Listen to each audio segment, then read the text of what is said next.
All right, so we'll get started. So welcome to all of you, those that are familiar faces for the DSS and the new ones. This is the first DSS for the term and the 2018-2019 year. Hello, hello? Okay, great. This series was created in the honor of Professor Cheng Mei from CE, who is with us today. And it is possible thanks to the support of the CE department, so Civil Environmental Engineering, and the Cheng Mei Fund. We're having an exciting list of upcoming speakers covering a range of areas. And today, Professor Lo is our first inaugural speaker. I leave the full introduction to my colleague, Sergei Saavedra, for that.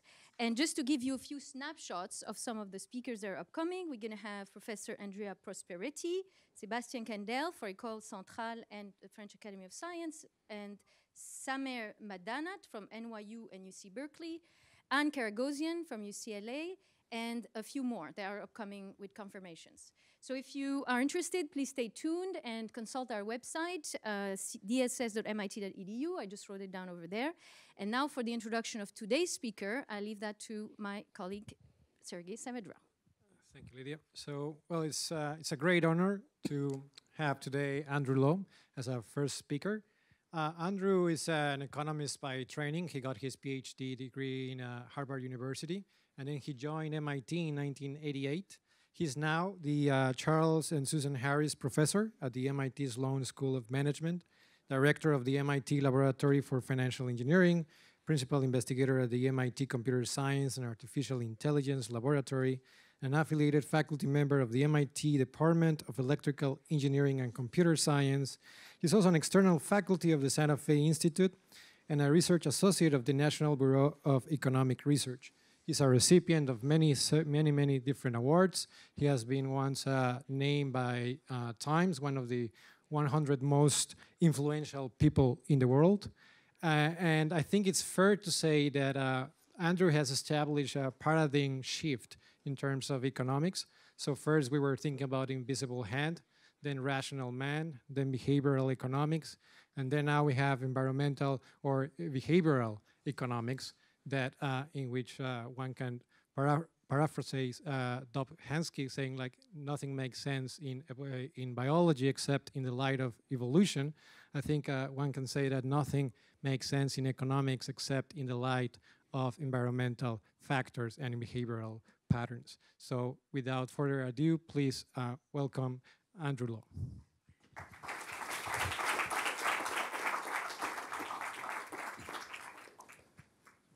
So I'd like to start by thanking Lydia and Sergei for inviting me to be with all of you today. It's really a pleasure and an honor to be here at the May Distinguished Lecture Series, and thank you, Professor May, for coming to the series. It's a rare privilege for any MIT faculty to be invited to give a seminar at another department. One of the best things about MIT is the fact that departmental boundaries seem particularly porous, and I really enjoyed interacting with a number of colleagues in CEE over the years. I've advised a number of students in civil and environmental engineering, but I've never given a talk here, so this is a particular pleasure for me. Now, I have to say that originally, when Sergei invited me, thanks to one of his students, Simona, who suggested it, it was really to talk about a very specific topic in applications of ecology and evolutionary biology to human behavior. So I was planning to give a relatively technical talk, but was asked that actually for this more public lecture, it would be focused on a bit of a broader theme. So over the course of the next half hour, 45 minutes, I'm going to be talking somewhat broadly about the financial crisis. And I want to apologize in advance for the somewhat lack of rigor in my comments. One of my colleagues is fond of reminding me that usually along with rigor goes mortis. And so maybe it's not so bad that I talk in more general terms. But I'm happy to talk in more details and provide specific applications of various kinds of methods and tools that we developed if anybody's interested. So please feel free to raise your hands and interrupt. I want to start with the financial crisis because, as you know, this is the 10-year anniversary. Almost to the day, certainly this month, 10 years ago was a very fateful month. All sorts of things were going on at the same time. And a few years after that, I was invited to write a review paper by an economics journal, a book review about my favorite book on the financial crisis. And I hadn't read a lot at the time because I was actually working on specific issues with respect to the crisis for various different government agencies. And so it was hard for me to pick. And I started with one of the books, the Squam Lake Report, which was written by a bunch of financial academics. And I thought I would write about that. And then, of course, there was another book, This Time is Different, one of my all-time favorite books about crisis, an 800-year history of financial crises. And I thought, well, maybe I can include that. So I asked the editor whether or not I might write a 2-book review. And over the course of the ensuing months, I read book after book after book. And it became clear to me that there are a lot of books on the financial crisis out there. And most of these books actually didn't agree with each other. They were all giving separate and in some cases completely orthogonal views about what they saw as the financial crisis. After 2 years of reading, the editor of the journal said, look, we need your report by next week, otherwise we're not going to be able to publish it. So at that point, I decided to stop reading. I'd been taking notes all along and decided to put it together. So ultimately, I published this 21-book review. And I'm happy to have any of you take a look at this. There are many more books since then that have been published. But it gives you a sense of the many different narratives that are involved in the financial crisis, many different perspectives. And so what I'd like to do today is to talk with you about a couple of those perspectives, and then step back a bit and ask about exactly why it is that the role of narrative is so important. I think that's something that's going to be very much in common with what all of you in the civil and environmental engineering department do, because while obviously you're involved in some extraordinarily technical kinds of analyses, at the end of the day, what you do involves people. And anytime what you do involves people, it's actually important to have an explicit narrative, a story, a purpose for what it is that you're trying to accomplish. So here are a number of narratives that you may have already come across. Things like the crisis started with a run on repo securities, or bankers, they didn't have enough skin in the game, which is why they engaged in such reckless activity. Or there was predatory lending as well as irresponsible borrowing, that no one saw the crisis coming, and so on and so forth. And the reason I put up these different narratives is that I want to tell you that every single one of these narratives has significant flaws and can be challenged in some very important ways. And that not all of them are completely incorrect. A couple of them are. I won't tell you which ones. I'll let you think about that and take a look at some of the things that have been written about it. But it's important for us to actually sift through the wreckage to understand what happened. Because unless we develop a coherent narrative, and it's going to be hard work to do that, we're not going to know how to go about fixing the problems that might cause this crisis yet again. So I'm going to start by giving you a one-slide summary of the basic facts around the crisis, and then we're going to dive in and talk specifically about one or two of those narratives, and then pull back out again in the end and try to put it all together into something that will ultimately resemble some kind of a policy proposal. So, the financial crisis in one slide, and I have to do it with a little bit of animation, so I apologize in advance if you're confused by some of these figures. The financial crisis begins way back in the 1970s and 80s, but for the moment, we're going to start with the 1990s. In the mid-1990s, US residential housing became very popular for a variety of different reasons. And homeowners were engaged in a variety of different kinds of loans from financial institutions, not just banks, but mortgage companies and other institutions that usually weren't in the business of making mortgages to homeowners, but they did so in the 1990s thanks to a variety of financial innovations and to a political environment that was very favorable for housing and for other organizations like insurance companies and rating agencies that allowed financial innovation to provide large amounts of resources into the housing market. Where do those resources come from? Well, they came from a variety of different sources, some of which had nothing to do with residential real estate since the very beginning of their formation. Things like pension funds, mutual funds, sovereign wealth funds, foundations, endowments, and hedge funds. Many of these investors had nothing to do with the housing market prior to the 1990s, but because of all of this financial innovation, they were allowed to take their capital and plow it into US residential real estate through an unprecedented sales force that wrote hundreds of thousands of mortgages over very short periods of time, pumping many hundreds of billions of dollars into the housing market. And that caused housing markets to boom. Home ownership rates increased with the idea that money from all of these homeowners in the form of mortgage payments would go back to these investors, and they would benefit from the yields that they would generate from these mortgage loans. That's what happened starting in the mid-1990s, and it kept on going until the peak of the housing market in 2006. Prior to that, 2004, interest rates started to rise. And as interest rates rose, a number of these homeowners had a harder and harder time making ends meet. And so eventually, they had to foreclose. They were foreclosed on their homes. They couldn't make their mortgage payments, and so they defaulted. Sorry, I teach MBA students, so I have to have sound effects to keep people awake. Not only were there repercussions in the housing market, but that caused a number of these financial institutions who were waiting for money from these homeowners. Now with these defaults, these financial institutions started to fail. And so devastation started occurring across the entire landscape, and the only financial institutions that made any money during this very difficult period were the hedge funds. That is the financial crisis in a nutshell. Yes? Is it important to point out the difference between the fact that fixed mortgages played the fact that there were so many that weren't in a new environment? Is that worth mentioning now? Yes, that's part of the financial innovation. Thank you. That some of these mortgages were not fixed rate mortgages. They actually varied as a function of the current interest rate. And as interest rates rose, that meant that your mortgage payments would go up. And at some point, people had a harder and harder time affording them. And that's what really gave rise to these defaults. So this is what happened.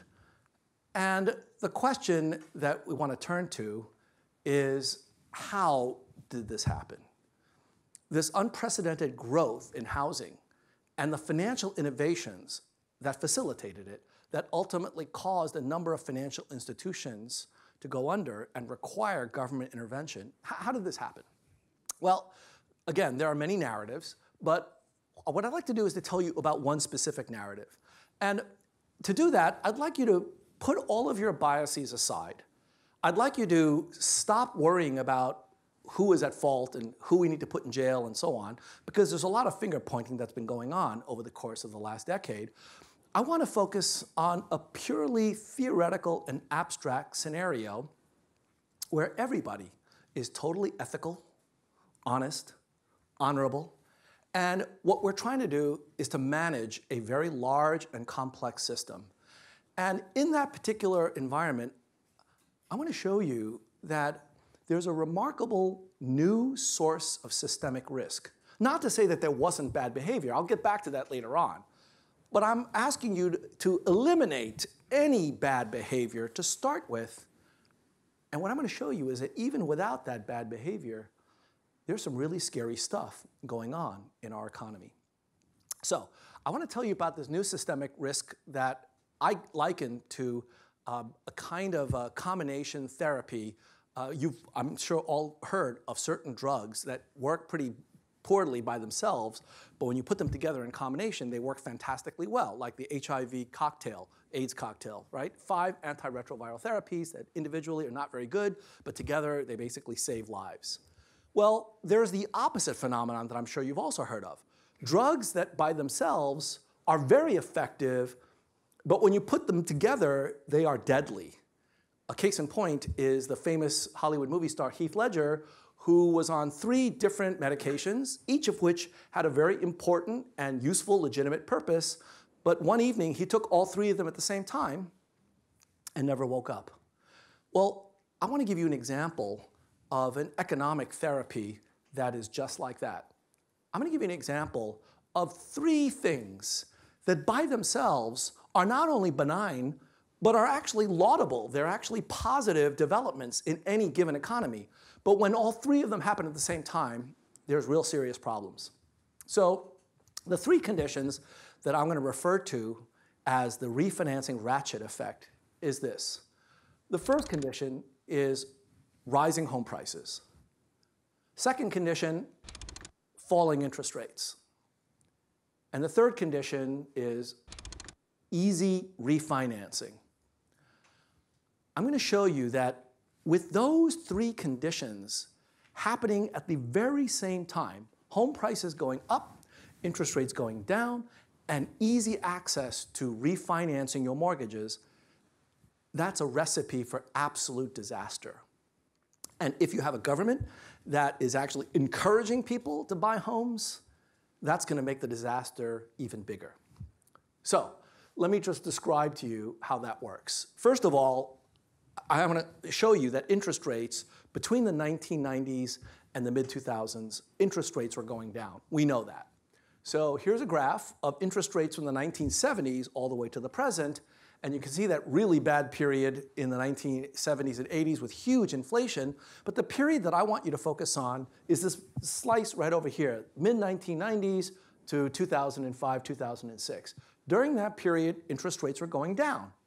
And most everybody said at that time, and I suspect a number of you were in the midst of housing markets or auto loans or student loans, you probably remember that that was generally a good thing that interest rates are going down because it meant cheaper to borrow money, easier access to capital as a business, right?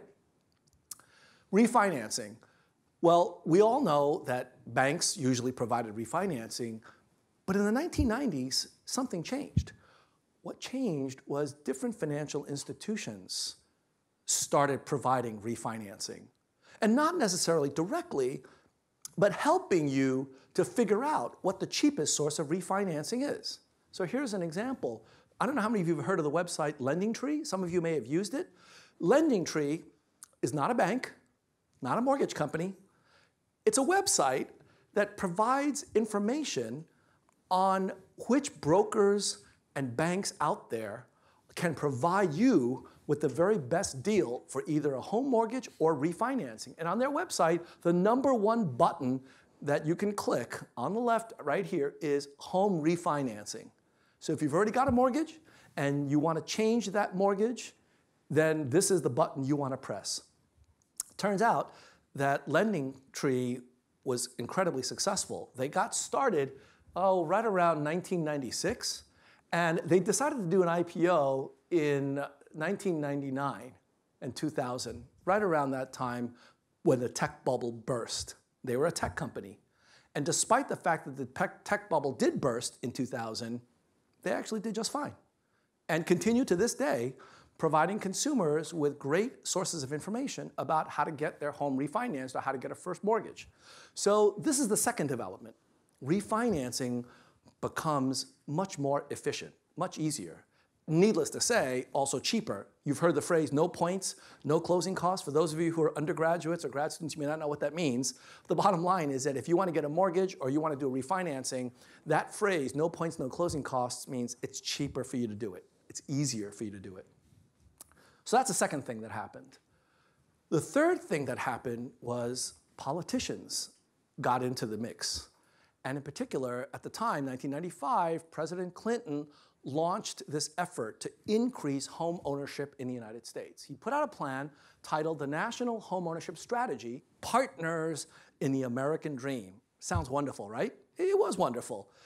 On May the 2nd, when this was published, Clinton, in this introductory directive, writes, "This past year, I directed HUD Secretary Henry Cisneros to work with leaders of the housing industry, with nonprofit organizations, and with leaders at every level of government to develop a plan to boost home ownership in America to an all-time high by the end of the century." You know, we read this now, and we see that it has some pretty chilling consequences because we know what happened. But at that time, this was viewed as a bold, exciting proposal because who doesn't want a piece of the American dream? I suspect many of you who are in grad school, someday you expect that you're going to be able to save up enough to buy a home too, right? That's the dream. Well, what Clinton is saying here, and by the way, this had support from both sides of the aisle. This is not a Democratic initiative only, although at the time it was Clinton's signature initiative. It's a really exciting opportunity for people to get part of that American dream. And did it work? Boy, did it work. So this is a graph of home ownership in the United States from the 1960s to the present. So it measures the percentage of households in the United States that own homes. There are about 130 million households, and traditionally that household level has been hovering between 60 to 66%. But look what happened during the period that we're looking at. Between 1995 and 2006, home ownership went from 64% to a high of 69%. That's a 5 percentage point increase. That's a big number. Now, you might think 5%, that's not a big deal. 130 million households, 5% of that. Think about the number of homes that implies, right? 6.5 million new homes. And if we're talking about the average cost of a home is about $100,000, that's not the average, it's the median, about $100,000 at the time. You're talking about $650 billion of new housing in the space of less than a decade. That's big. And in case any of you think that this is a Democratic initiative, let me tell you that when the successor, George W. Bush, took over, his signature piece announced on August 9, 2004 was America's Ownership Society, expanding opportunities. In fact, that term, the Ownership Society, came from George W. Bush. And here, the signature part is expanding home ownership. And in fact, Bush says, under his leadership, the overall US home ownership rate in the second quarter of 2004 was at an all-time high of 69.2%. He takes credit for that. He brags about it. It's a great thing. So that's the third thing going on during this period. And as you can imagine, this had a real impact on housing markets and housing prices. Let me show you what happened to home prices during this period. So we've already established interest rates went down. Refinancing opportunities become more available thanks to the internet and all of these services provided by internet service providers. And third, we had an ownership society of politicians on both sides of the aisle, Democrat, Republican. This was a bipartisan effort to grow home ownership. This is what the United States population looked like from 1890 to the present. And now let me show you what real home prices look like from 1890 to the peak in 2006. Now, these are real prices. By that, I mean not that they're fake or they're not fake. What I mean is that they take into account inflation. So these are all indexed so that 100 is the value of homes in 1890. And inflation has been adjusted. So these are actually without the effects of inflation. Okay. Anybody notice anything slightly unusual about this graph? It doesn't take a lot of big data or machine learning to identify there's a bit of an outlier here, right? Right between, well, 1995 and 2006, that decade that we've been focusing on.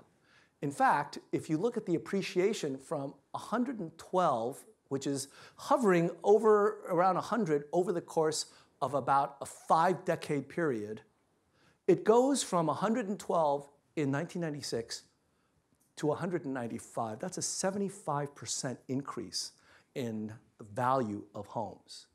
That's huge. That's a huge, huge increase. These are real appreciation, not nominal.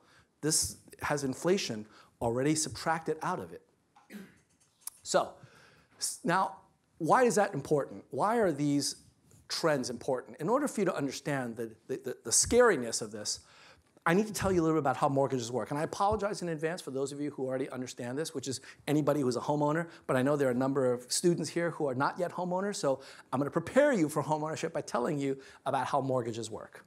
So I want to start with considering purchasing any typical home. Let's say this one. Okay. Maybe a little bit bigger than what your home is. Certainly bigger than mine. You can't afford to buy this home in cash most of the time, unless you're Bill Gates or Mark Zuckerberg. But that means that you're going to have to borrow money from a bank to be able to buy it. So let's suppose that the home value looks like that as a bar chart. And we can't afford that, so we need to borrow money from a bank. And so what we do is we borrow this amount, and therefore we're responsible for that blue amount. That's our equity. That's how much we put in to the home.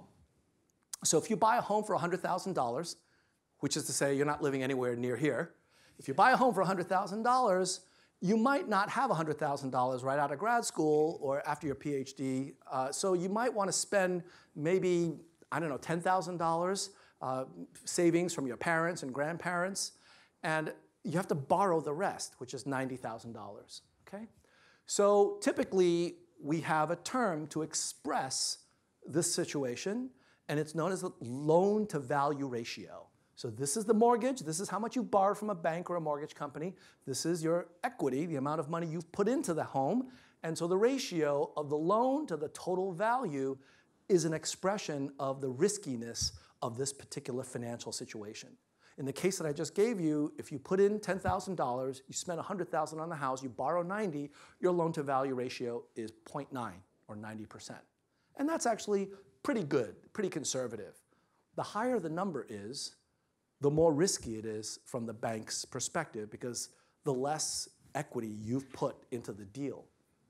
Now, let me show you what happens when the value of your home rises, as it did during the 1990s. When the value of a home appreciates, that's actually good news for all of you homeowners. Why? Because look what happens. So now the home value looks like this. The mortgage is still the same. You borrowed still the $90,000 from the bank, but now your home is worth, let's say, $105,000. And so that means that actually your equity has gone up, right? Now, if your equity has gone up, that's great news. You've made money. But you haven't really made any money, right? Because it's still the house that you bought. You're still living in it. And it's not like you're any richer. But that's where refinancing comes in. You see, you actually are richer. And the way you know that is because you can go to a bank and you can say, you know what?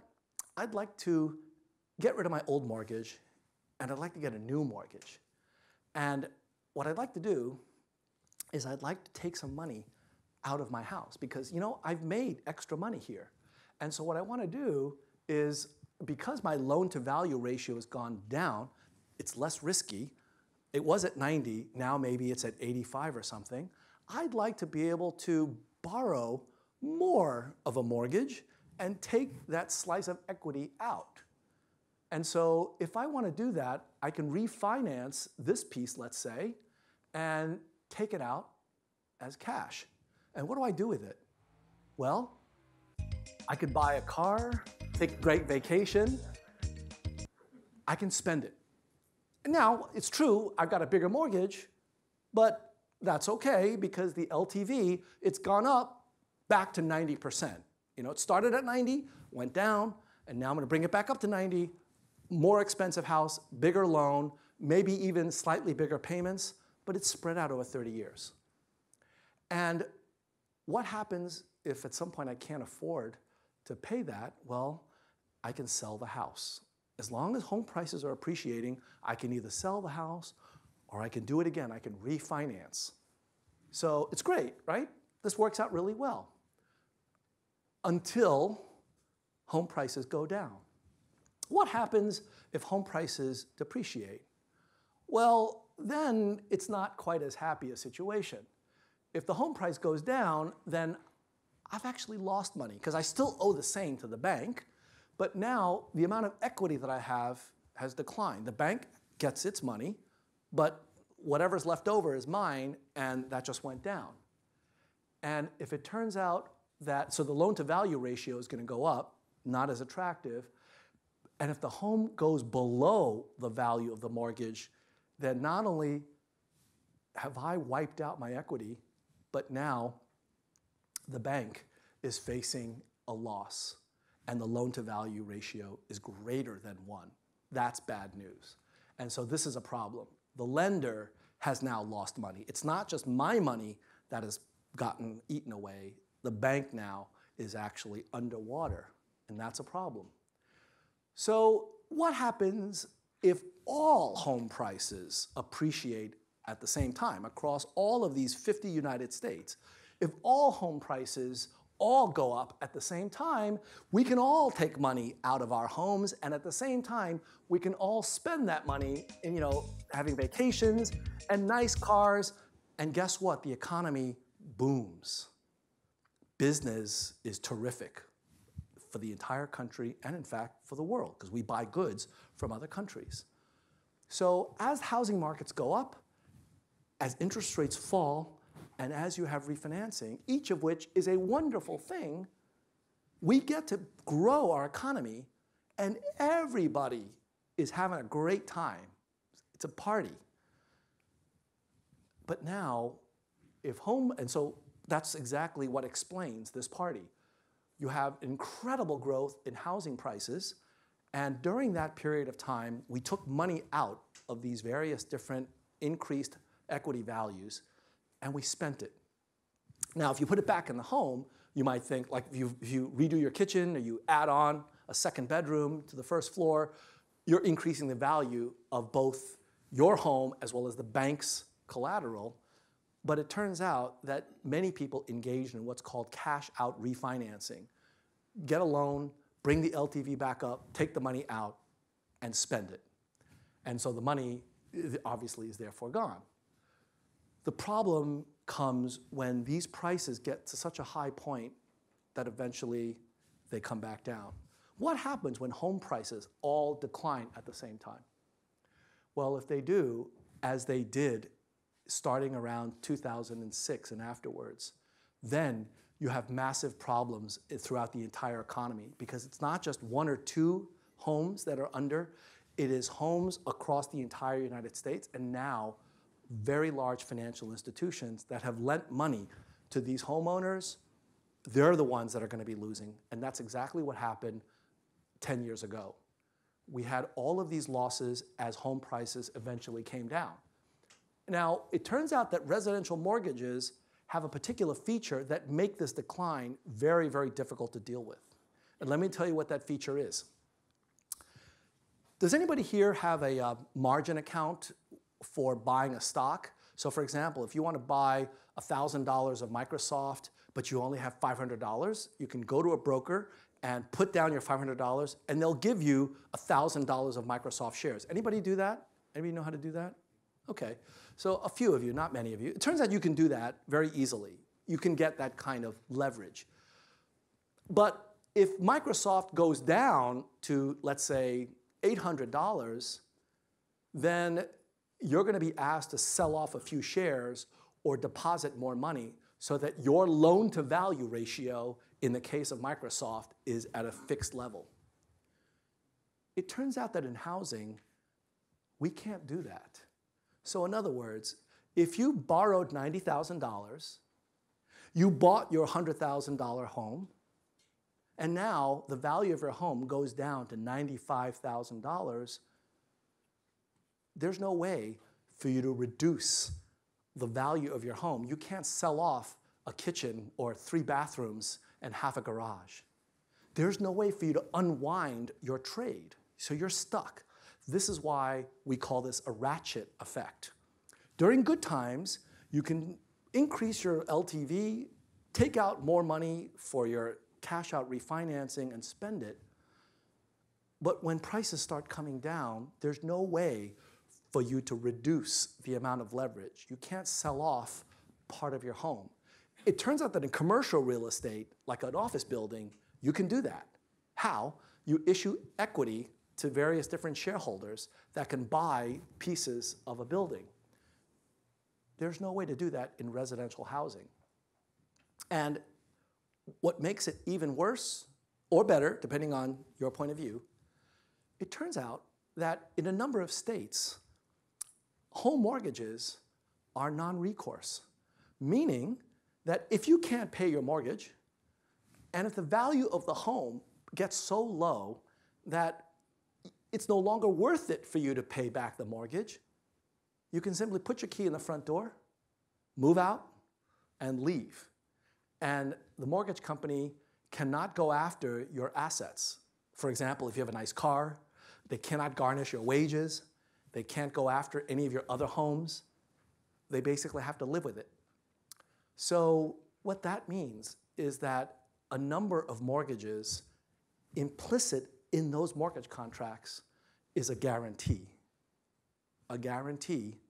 that the value of your home will never go down below a certain value. because if it does, you can simply stop paying your mortgage, walk away free and clear, and go on with your lives. Even if you have money in the bank, you don't have to give me, the bank, your money. You can simply walk away.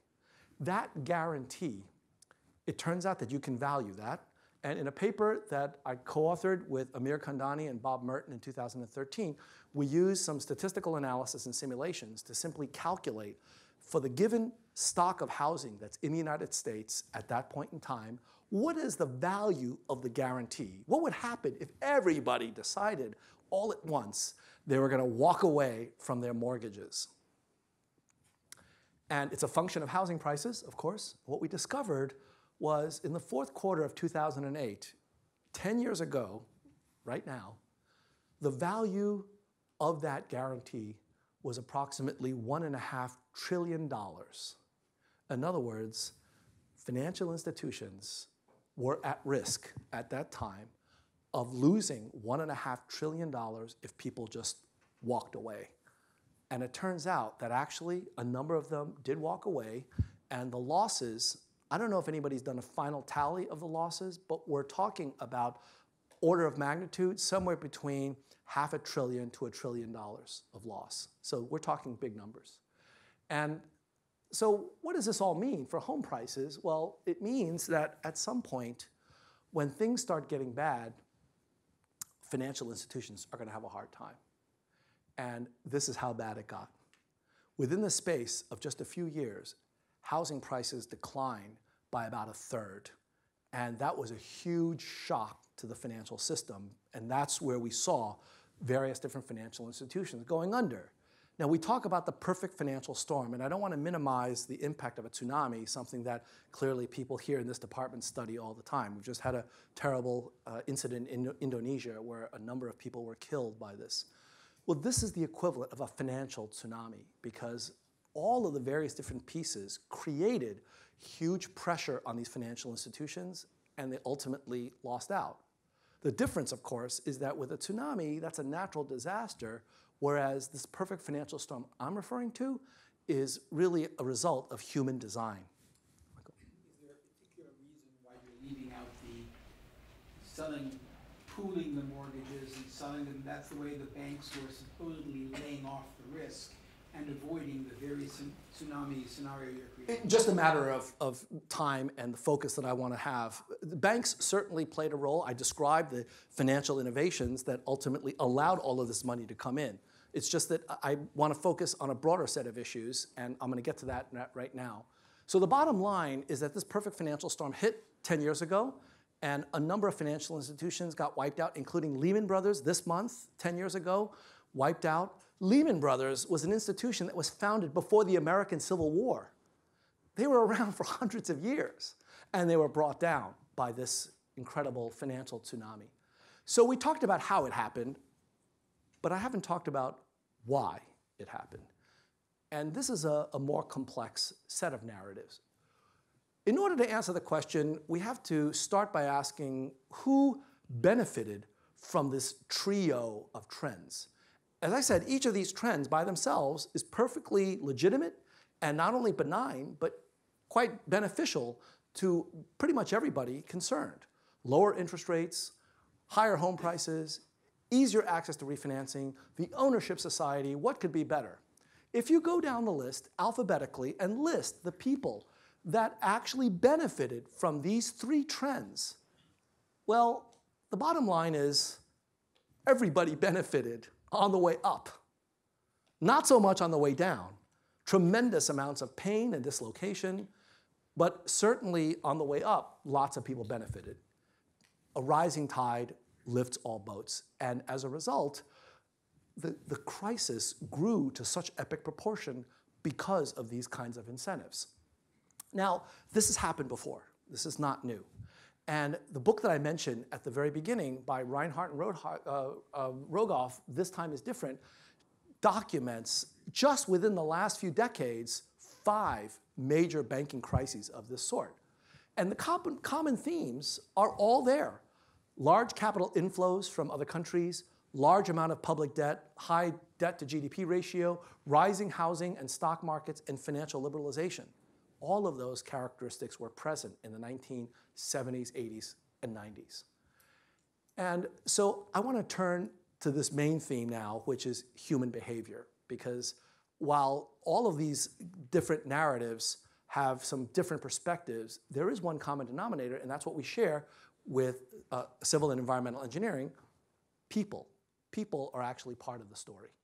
And in order to address that, I want to illustrate to you two very simple phenomena that I think most of you are already aware of, which is incentives that people have for thinking about risk and reward. For those of you who've taken my finance class, you may have already seen this example. If you have, don't give it away to the rest of the people. I'm going to ask you to choose among 4 financial investments. I'm not going to tell you what they are or even over what time period they span. I'm simply going to show you the return of a $1 investment in each of these 4 and ask you to make a choice between risk and reward.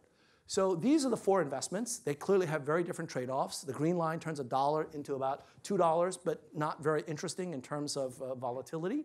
The red line turns $1 into about $5, but way more volatile.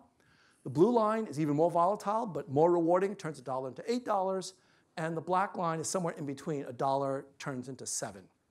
If you were investing for your retirement, or for your kids' college education fund, or you were investing your grandparents' life savings, and you could only have one of these 4 investments, which would you pick? By a show of hands, how many people would pick the green line? Nobody. Okay, that's good. Right answer. How about the red line? How many people pick the red line?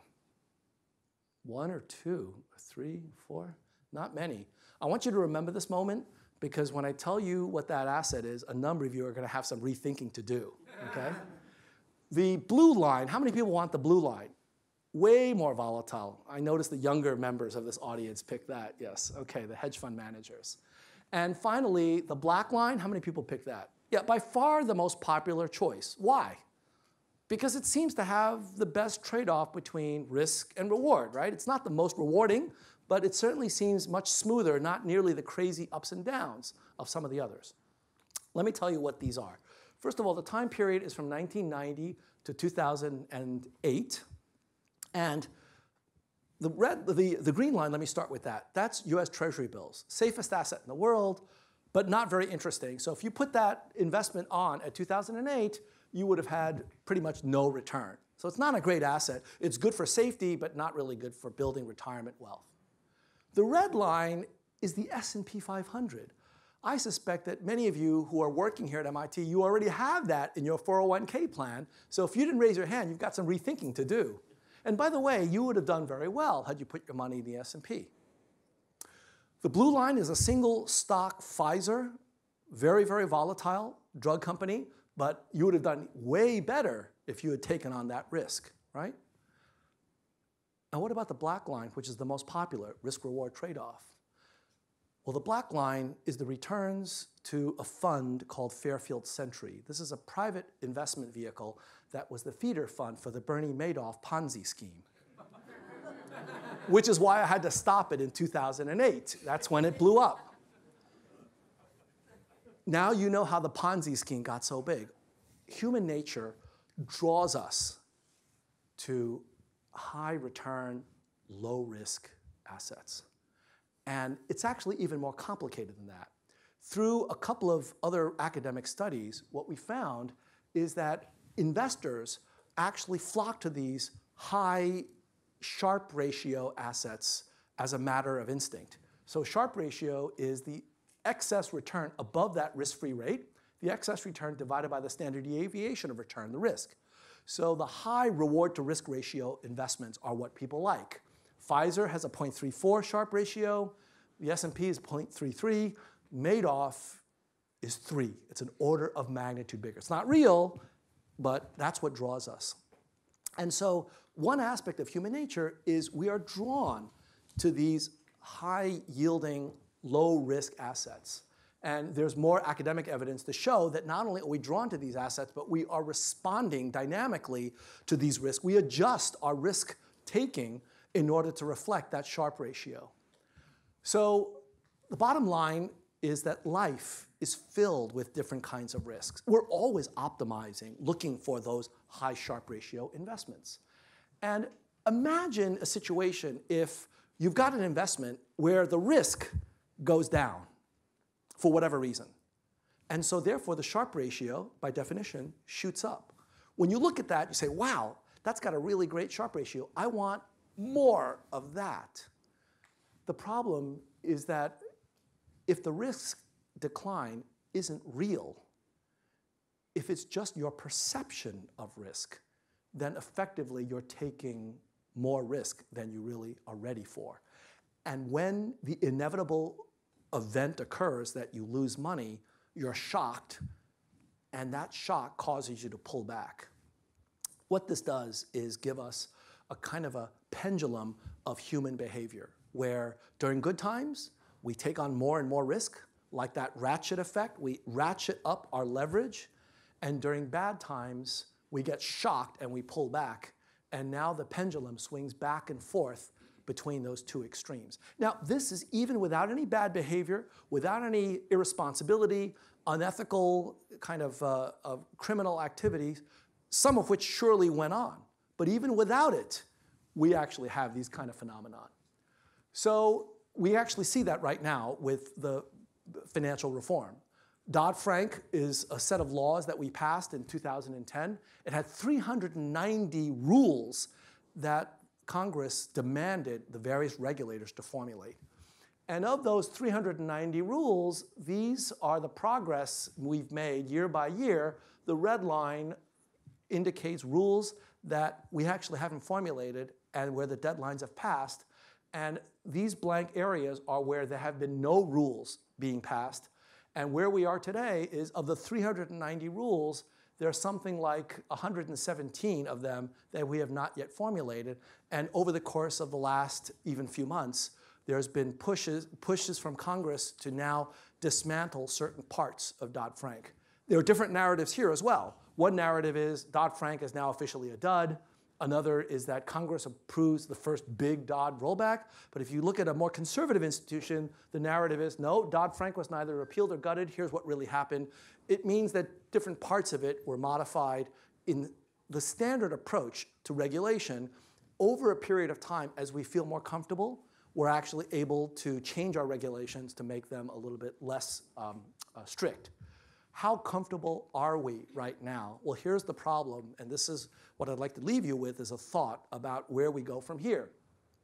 Where we are right now is that over the course of the last decade, things have gone, after the first couple of years, things have gone swimmingly well. How do I know that? Well, let's take a look at the stock market again. So this is $1 invested in the S&P 500 from 1995 to the present. And you can see that the financial crisis was a little blip. We lost some money there, a pretty significant amount if you were invested in it. But since that time, we've gone nothing but up over the course of the last 8 years. We've done really well. And so I guess that means that there's no problem anymore, right? And in fact, the housing market that had such a huge hit, you know where that is today? Here we are, back up again. Not quite at the peak, but we're building up. We're building up more debt, not as much as before, but certainly increasing the amount of leverage. And so where I think we might be heading, this is a little bit of a scenario, there's risk out there, systemic risk. And so in the last few minutes, let me summarize. I'd like to open it up for Q&A. What can be done? There are lots of things that can be done, but the question is, what will we do? What are we willing to do? And so this is where a new paradigm comes in. Adaptive markets requires us to think differently about financial markets in a way that is much more oriented from an ecological, evolutionary, behavioral perspective. And as Sergey mentioned, really thinking about financial markets from an adaptive sense is the only way to be able to make sense of the craziness of the booms and busts of these kinds of financial cycles. In a recent paper, the ecologist and noted evolutionary biologist Simon Levin and I have proposed using an evolutionary approach to financial regulation. And so I'm hoping that that approach will actually allow us to provide the appropriate narratives to change the kind of behaviors that we're talking about. So there's some various different examples that I give about that. I won't take time to do it now.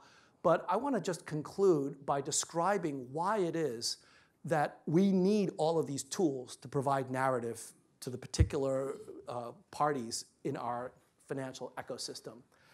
It has to do with this individual, Aaron Lee Ralston. This is an illustration that has nothing to do with finance, but it gives you a sense of the power of narrative.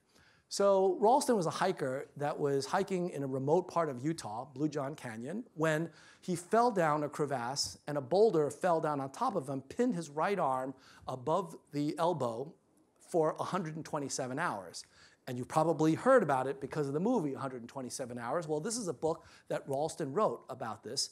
After 127 hours, after 5 days, he cut his arm off above the elbow and then escaped and lived to tell about it. And the question that I want to know is, how on earth did he do this? Not physically, I know how he did it, it was horrible. But how did he get himself to do it after 5 days of very little water, no food, delirious? How did he do it? And it turns out that it was because he developed a new narrative. And you know what that narrative was? He describes it in his book. A blonde 3-year-old boy in a red polo shirt comes running across a sunlit hardwood floor in what I somehow know is my future home. By the same intuitive perception, I know the boy is my own. I bend to scoop him into my left arm using my handless right arm to balance him, and we laugh together as I swing him up to my shoulder. Then, with a shock, the vision blinks out. I'm back in the canyon, echoes of his joyful sounds resonating in my mind, creating a subconscious reassurance that somehow I will survive this entrapment, despite having already come to accept that I will die where I stand before help arrives. Now, I believe I will live. That belief, that boy, changes everything for me. The amazing thing about this narrative is that this was in 2003, when Aaron Lee Ralston had no son, was not married, had no girlfriend, no kids. He actually didn't get married till 6 years later. And shortly thereafter, he actually did have a little boy named Leo. That was 7 years afterwards.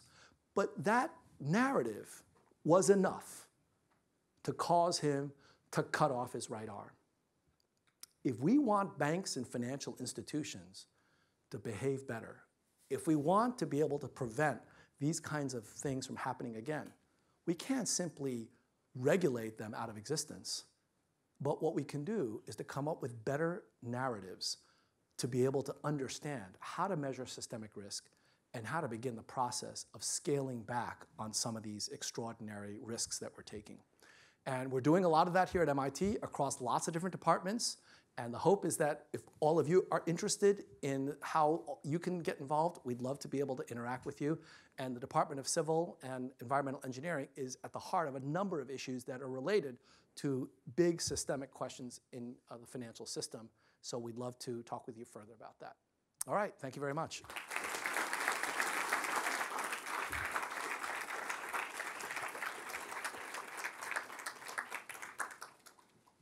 Nick?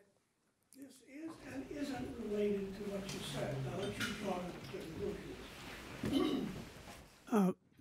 Carlota Perez is a Venezuelan economist. She's analyzed what are called the first Kondratiev waves of boom and bust, driven mostly by energy.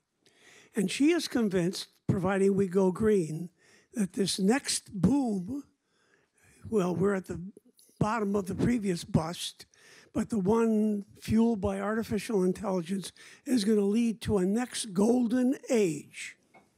Other people have said this time is different. I mean, it's a larger curve than the small variations in stock markets and so forth. What do you think about the fifth Kondratiev wave? Well, so first of all, let me mention for those of you who haven't heard of these Kondratiev waves, they are very, very low frequency waves, meaning we're talking about 50, 100-year cycles.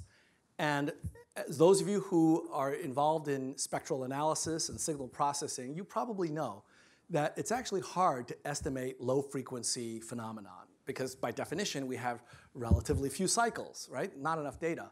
So I'm not sure I'm in a position to be able to speculate, but I will say that whatever speculation anybody engages in about these kinds of low frequency cycles, it's going to have really, really big standard errors around them. I do think that the human civilization is at an inflection point. And by inflection point, I don't necessarily mean we're heading towards much, much greater achievements, but we're at a point where we can transition to a better equilibrium or a much, much worse equilibrium. And we need to be able to choose wisely. It reminds me of something that Woody Allen once said. He said that more than any other time in history, we are at a crossroads. One road leads to devastation and disaster. The other road leads to utter annihilation. Let us hope we choose wisely. And I'm not quite that much of a pessimist. I do think that AI, machine learning, all the wonderful things going on in biomedicine, they are actually giving us huge opportunities to make significant changes and change human evolution to reach a different level. But that different level can be either up or down.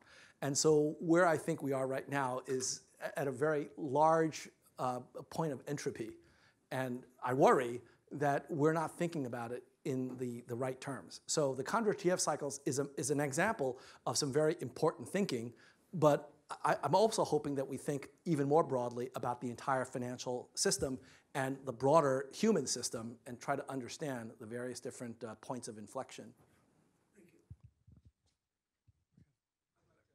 Come back to the question I asked and connect it to your concluding remark about we need new narratives. There was a time when organizations would say, yes, we've made these loans, but we're selling them to somebody else, so we're really not taking the risk. And you've got really good mathematicians, many of whom graduated from MIT, who showed models that did quasi-analyses that showed, in fact, you create these pools of money and you've effectively diversified. And so their pushback to you would be, we have a narrative. We're doing innovation for risk management. What did they misunderstand?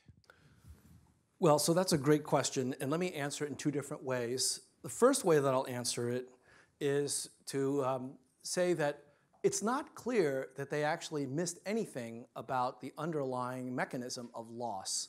What they may have misjudged is the probability of that loss, and let me explain.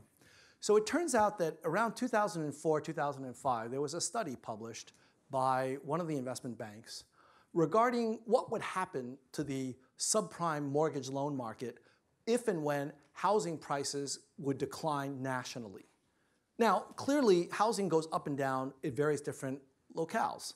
And as long as you have a well-diversified portfolio, according to the securitization structure, not a big deal. What happens in the disaster scenario is what I showed you when home prices across the entire country all go down at the same time. So you're a quant. You're analyzing the data in 1995, 2000, let's say, and I'm going to ask you to estimate for me the potential for losses if housing markets decline by a certain amount. So it turns out that the study that I was referring to that was published by an investment bank, the scenario that was considered was suppose housing markets in the entire United States all went down together by approximately 10 to 15%. If that happened, that would be a major problem for all of the big banks. So that was in a report that people had in front of them. They read that report. So now the question is, what do you think the likelihood is that housing markets would go down altogether by more than 10%?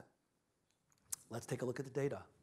So this is real home prices, and we're sitting here in, say, 1995, or sitting here in 2006, somewhere between here. You're looking back at the data, and you're asking yourself, gee, well, when was the last time that home prices decreased by that much? When you look at the data here, it turns out that over a 40 or 50-year history, it's never happened. It's never happened. Like a low-frequency wave. Exactly, like a low-frequency wave. So that the example of a tsunami was not done facetiously. So when you look at the data, it's not in the data. So now you need to have something else besides the data. You need a narrative. This gets back to my push for us to develop a narrative about what's going on. Because looking at the data sometimes is not enough, and it could lead you to some very, very bad conclusions. Now, having said that, suppose you knew that it was possible that it would go down by 10 or 15%, but nobody else agreed with you. You're the only person that thinks we should get rid of this portfolio that is otherwise making tons of money. Someone once said that in a totally insane world, if you're the only one that's rational, you're the one with the problem, not the crazy people around you. And that was what was going on in the 1990s to the 2000s. People were making tremendous amounts of money. Everybody was making money. And so in that kind of a world, it requires tremendous, powerful narratives to tell everybody else, stop and think about what you're doing. So rather than asking what's the probability of housing prices dropping by 15%, if you were to ask what's the probability that interest rates would be a certain level going back over the same 40, 50-year period, would the analysis still come back that the likelihood of risk is so low, or would you say, well, inevitably with higher interest rates? So let's go back and take a look at interest rates, and this is part of the problem. If you go back and look at the data, what you would see is that interest rates looked like this. Yeah. Here. So you're here in the midst of all of this, and you look back for, I don't know, maybe 10 years, 20 years, and interest rates are all relatively muted. And in fact, over the course of the early 2000s to the mid 2000s, what you see is a pretty strong decline in interest rates. So sure, you look back into the 1970s and 80s, you got interest rates way up here, but inflation is under control, business is strong, people are confident, making money left and right, and so you don't have a basis for telling people, no, wait, interest rates can go up. Eventually, they did go up, but in fact, they actually didn't go up by that much. Look at this. The interest rates from 2006 to 2008, it went up, I don't know, from 5% to 6.5%. The problem is the system was so leveraged, it was so tightly wound that even a small force caused the spring to break. We didn't have a measure of how tightly wound the economy is. We still don't have a measure. We do not have a measure of systemic risk right now that I can point to. And that's part of the problem. That's why I'm here today, because all of you have the ability to come up with these measures. I suspect you have them already in your own field, and we'd like to take those measures and bring them into the financial world to see whether or not they can provide us with guidance for what to do in these settings. Yes? First of all, thanks.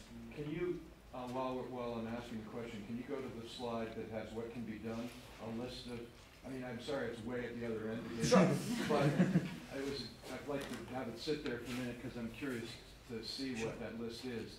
But I had direct experience of pretty much your story.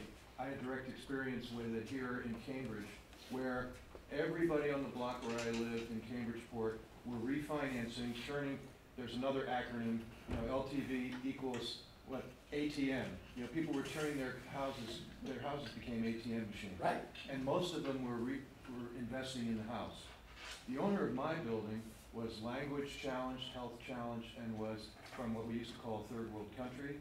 He took on a predatory loan against the advice of people I was working with, including legal services attorneys. And it was actually in 2006 that he lost possession of the house. It was one of the few mortgage foreclosures actually in Cambridge, unlike in the rest of the country. So,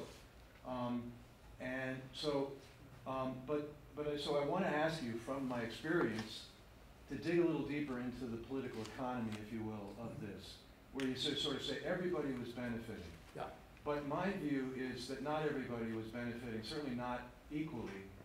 And so here was an example of someone with less information, less agility and understanding, who was taken advantage of. Yep. And So you didn't use the word housing bubble. You didn't use the word moral hazard in your whole story here. And so I want to bring those concepts sort of back in a way, or ask you if you deliberately didn't use them, or you think that maybe you're using them implicitly. But to what extent was a bubble, there are people who argue that a housing bubble was actually deliberately created by folks like Alan Greenspan. Yeah. That there was an interest in creating a housing bubble. That, of course, was not shared equally across the population. There was also an interest in the housing industry when you talk about HUD and the Clinton policies, who are the housing industry? Who are the lobbying groups that benefited in promulgating the policies in Congress, not the policies that the majority of the population want or advocate for, but interest groups that have influence that the rest of us don't have, that then create forms of deregulation that they're disproportionate benefit to. So without going on any longer, I think that's enough for you to maybe speak to some of that, hopefully. So those are all very important issues, and I didn't mention it not because they weren't important, but because I wanted to highlight the bigger themes, which is that even without all of those issues, we still have a problem. Now, throw in all of these issues, and the problem gets much worse because we've got different winners and losers in the system, and there are certain groups of individuals that are going to get taken advantage of. But that's true in every industry, in every setting. For example, pick the pharma industry. There are clearly examples of misbehavior with opioids and people that have gotten addicted to opioids because there's money to be made. So the point is that when there's money to be made, when there are incentives, when there are Sharpe ratios that look really high, you're going to get this kind of phenomenon, and we need to guard against that. And guarding against that is at every different level. It's at the institutional level, but it's also at the individual level where people can get taken advantage of by predatory loans, as well as other kinds of opportunities to basically pump money out of unsuspecting individuals. Now, having said that, let me add that the home ownership society was actually a very positive thing for a number of groups. For example, it targeted low-income minorities so that they can get mortgages and be able to get into homes. That may have gotten perverted to some degree because of some of these extraordinarily predatory loans that may have been issued, but a very large proportion of these lower income individuals actually were able to get into houses, and they did not get foreclosed on. The analysis is that African Americans, for example, there's basically a story of asset stripping here, where actually they ended up with less in assets after this collapse. And the people who went into the home ownership story ended up with less at the end of the story. I think that there are winners and losers in all of these kinds of calculations. I don't think that it actually impacted any one single group. It wasn't targeted that way. Yeah, but there's some evidence that that was... Well, there's actually related evidence that the people that ultimately ended up defaulting on their mortgages were not these lower income individuals, but rather people that could afford to pay the mortgages but decided not to, strategic defaults. Yeah. Okay. Because we're running out of time, so... I thought we had to 6. So my question is also about narratives and Dodd-Frank. For instance, Peter Wallace of the SEC totally agrees with your analysis of the housing market. And for him, like Dodd-Frank doesn't address housing policies. Right. So it creates a lot of constraints without reaching the goal. So that's why he wants to roll back. Well, I don't know if you're for or against Dodd-Frank, but how do you fight like when you have different narratives? And Sure.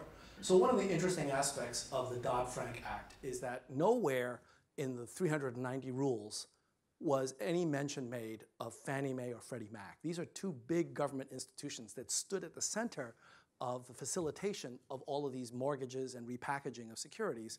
And so definitely, as you probably know, both Fannie Mae and Freddie Mac ultimately had to rely on government assistance to be able to deal with the pressures on their financial balance sheets. So the natural reaction is, wait a minute, we went through all this legislation and we didn't even deal with the two biggest organizations that were in the midst of all of this. How can that be? And so I have to tell you an experience that I went through shortly after I started writing about this, and I happened to have the great privilege of meeting Barney Frank. This was not at a professional setting. We were at a mutual friend's wedding. And so I was seated next to him, quite by accident, I'm sure. And I started talking to him about the Dodd-Frank Act. And I couldn't resist. I said, Mr. Frank, as an economist, I was a little bit surprised that the legislation came out so quickly before we really had time to sift through the wreckage and understand exactly what the underlying causes are of the financial crisis. And he was very patient with me. And he told me something that after he said it, sounded totally obvious, and I felt like an idiot for even asking him.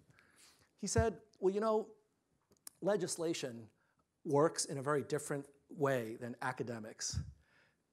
When you formulate policy, there are only certain moments that you can actually do that when you have the votes. And it's a very short window. Someone once said that crisis is a terrible thing to waste. So you have a short window to put legislation. It's not perfect. And in many cases, it may not even deal with the fundamental issue, but you can't deal with the fundamental issue because you won't have the votes. So what you do is you do what you can, and you hope that later generations will ultimately end up revising those laws in order to make them better. Because otherwise, if you do nothing, then that for sure is going to be worse. And when he said that, I really began to understand that how limited my understanding was of the political economy of these kinds of issues. There's a practicality to what he said, which is that basically this is an approximation to a much, much more complex set of policies that need to be formulated. And we only have a short window. As you can see, it's a short window because now we're in the process of trying to change some of those laws. Some people would say, make them better. Other people would say, take away the protections. And there's a political issue as to which side of that debate you're on.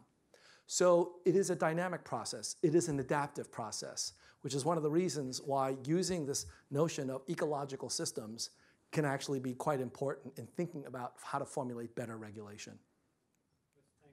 Thank you very much.